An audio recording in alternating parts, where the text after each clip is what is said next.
বন্ধুরা আসসালামু আলাইকুম। আসলাম সকাল সকাল মিরপুর এই কাঁচা বাজারে। আর এখানে এই যে শাকসবজি বিক্রি হচ্ছে বিভিন্ন ধরনের। এখানে লাল শাক আছে, যে ভাই বিক্রি করলো।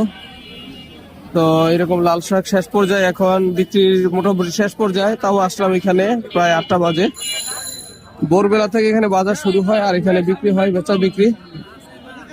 বিভিন্ন ধরনের লোকজন এখানে দূর দূরান্ত থেকে আসে এই কেনাকাটা করার জন্য। এই যে এখানে ধনিয়া পাতা বিক্রি হচ্ছে, বিভিন্ন ধরনের লাল শাক আছে। এই যে এখানে আছে পালং শাক। এই যে এখান দিয়ে যদি আপনারা দেখাই, আমি একদম দূর দূরান্ত পুরো ওইদিকে তাকাইলে পুরোটাই শাকের সমাহার, শুধু শাক আর শাক।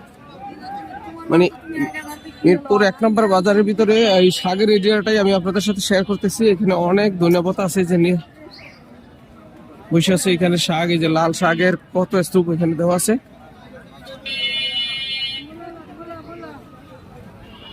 এখান থেকে বাছাই করে লাল শাক নিতেছে।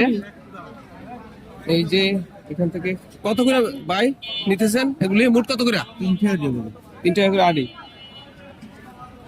এই যে অনেক লাল শাক, এখানে 3 টাকা করে আড়ি নিতেছে। ওখানে অনেক শাক আছে, শাক, ধনিয়া পাতার।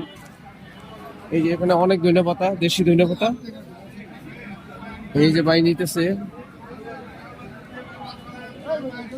এই যে এখানে বাছাই করতেছে বেচার জন্য, অভাব নাই। শাক সবজির বাজারই এটা, বিভিন্ন ধরনের শাকসবজি এখানে।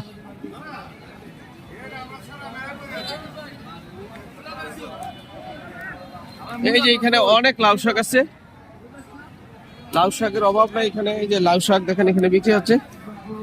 এই যে ভাই বিক্রি করে দিল।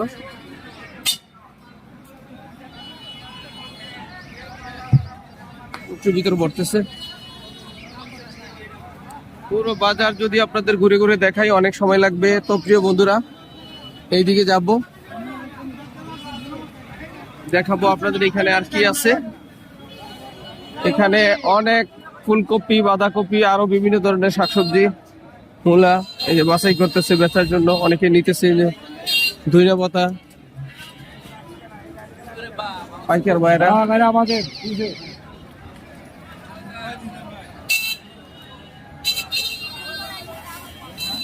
এখানে অনেক শাকসবজি আছে। এই যে এটা হলো আপনার বাইতার শাক। বাইতার শাক কত করে ভাই? ভাই কত করে নিলেন? মোট কত করে ভাই? 5 টাকা করে দিছে না?